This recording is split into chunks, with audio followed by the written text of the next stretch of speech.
Hi, this is Casper and Callista's spooky story by me, Aileen Jones. This story contains over 800 iterations of words with S in all positions of words, including initial, final, medial, blends, multiple positions of the words, and it's perfect for bombardment of the target sound and for carryover.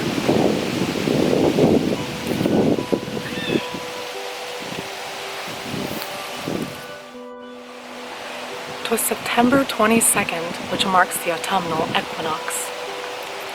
It's the end of a smoldering, sweaty summer and the start of countless splendid signs of fall, like sweaters and sienna tones, and the scent of cinnamon swirling blissfully up sniffing nostrils.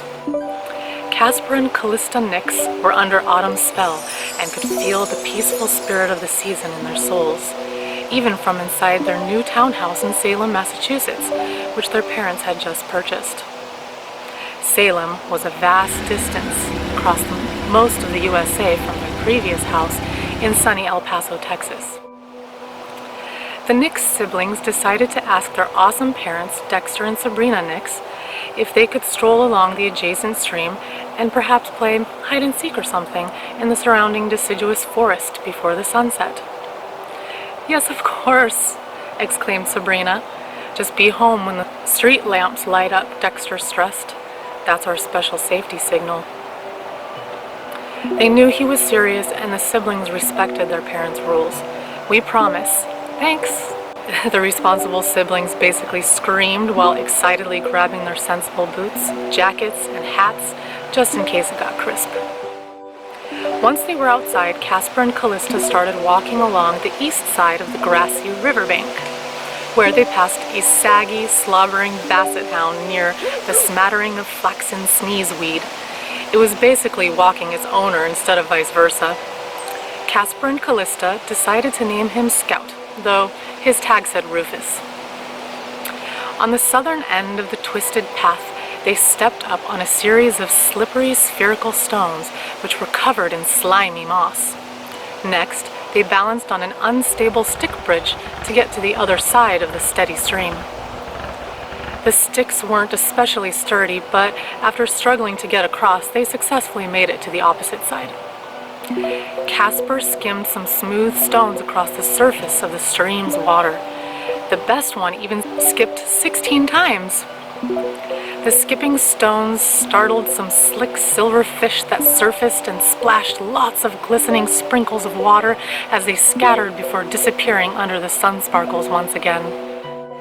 They started striding along a set of steel train tracks, and a single wisp of gossamer floss sailed past them on a gust of swirling wind.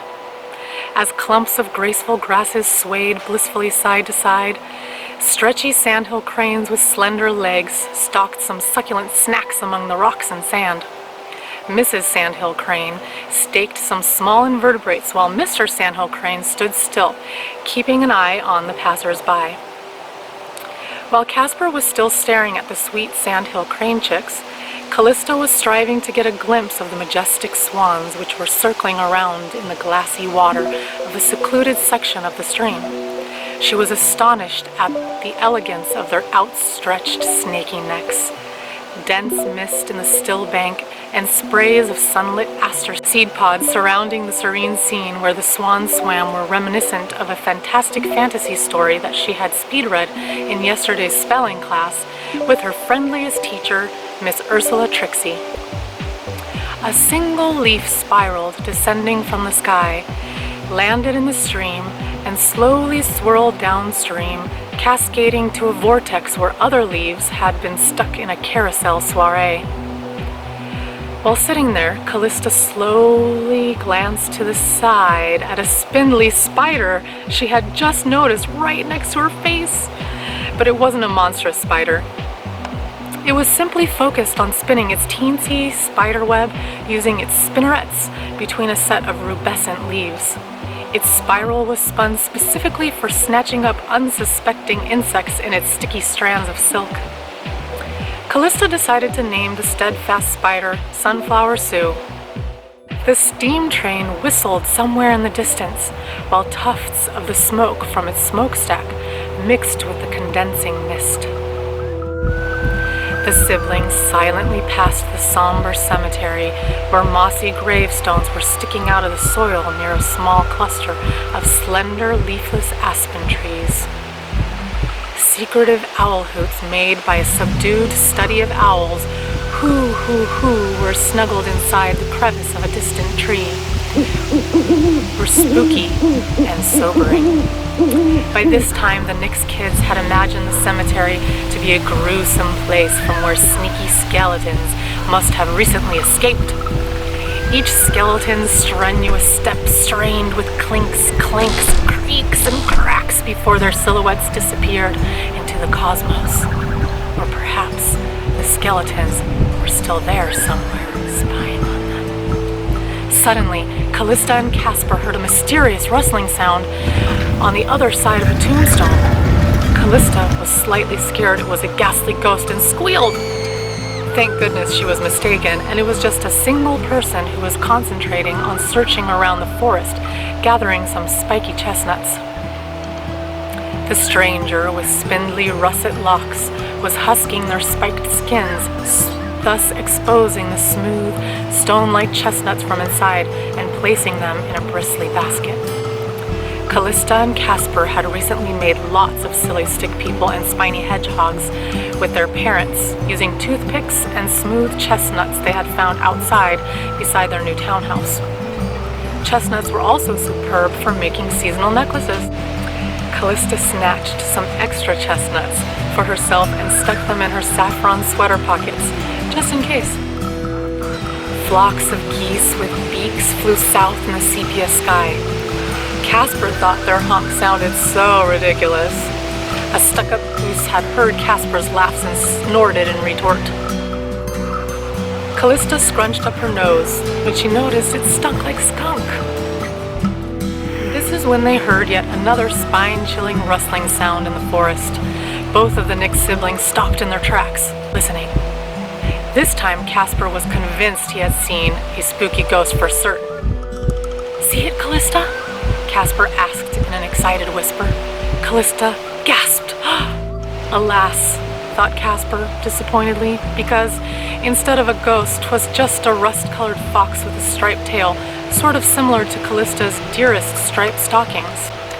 It was sneaking around slyly, getting ready to pounce. The rusty fox they spotted seemed to be searching for something scrumptious to eat atop the explosion of the kaleidoscopic spectrum of crispy trees' leaves. It chased some small, whiskered rodents that squeaked and scampered away. The focused fox bounced and pounced several times but missed, as his snacks kept escaping from his grasp.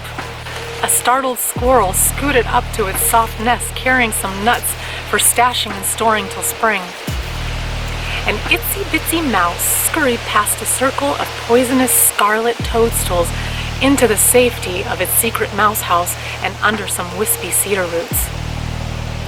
A snail with a spiral snail shell, called an exoskeleton, slowly slid across a cluster of the toadstool's spotted mushroom caps, leaving a slimy snail trail. Thus, instead of the delicious supper he had selected, Rusty the Fox, as Casper had decided to name him, was forced to eat bittersweet berries and squishy slugs. Gross, snickered Calista, understandably, and made a sour face. On the way back to their new house on Beetlejuice Street, Casper saw a classmate named Sebastian Seville, who he'd just met on his first day of school yesterday. Sebastian was harvesting some plants with his youngest sister, Celeste. Casper assisted Sebastian in husking the rest of the corn stalks so he could finish faster and then transfer the husked corn into the silo for storage. Calista and Celeste, who became fast best friends, started playing hopscotch with rocks and chalks near the scrappy scarecrow, whom they had named Mr. Scratchy. Mr. Scratchy did his best to keep sneaky scavengers from stealing morsels from the corn stalks like squeaky field mice or hosts of sparrows and other pesky pests. Sometimes even from casts of screeching hawks. Some of the Seville family's crops produced oats and straw for their livestock, such as their 7 muscular horses and their 17 scraggly goats. The straw was also splendid for stuffing Mr. Scratchy's scruffy potato sack sleeves. Sebastian was boasting that the Sevilles also had string beans for snapping and crispy Brussels sprouts for roasting or broasting. Asparagus spears sprung up from the soil too, standing tall like fearless soldiers saluting, ready for a tasty, hasty harvest. Casper accidentally stepped on a squash and squashed it. "Oops," he said with embarrassment, while red spread across his face like pigments in the senescent leaves. As the sun sank fast, submerging past the distant horizon, switching spots with the once crescent but now waxing moon, the siblings knew this was where they were destined to stay forever. At dusk, the street lamps suddenly cast their lights just as the siblings sauntered back into their special house, where Dexter smiled at them, proud that they listened to him and returned safely back to their house. The siblings smelled the delicious supper, which was simmering and sizzling in a skillet on the toasty stovetop. Casper and Calista placed some of the extra harvest from the Sevilles into the sink, even the squished squash. "Ooh, thanks," said Sabrina, salivating. Dexter graciously gave the Nix kids some steamy spiced cider with a generous sprinkle of cinnamon to sip on while they sat snuggled in soft blankets near the smoldering fireplace. The Nix family relaxed while the kids started to silently study for tomorrow's classes at Sleepy Hollow's School for Super Savvy School Children with Special Skills. Calista and Casper were so grateful for lots of stuff, especially their trusting parents, their awesome new schoolmates, and the stunning ecosystem that surrounded their simple yet satisfying house. Dexter even promised he'd build them a special treehouse. Dexter had always said that although seasons change, they could at last look forward to lots of awesome autumn adventures for many months and years to come there on Beetlejuice Street in spectacular Salem. The end.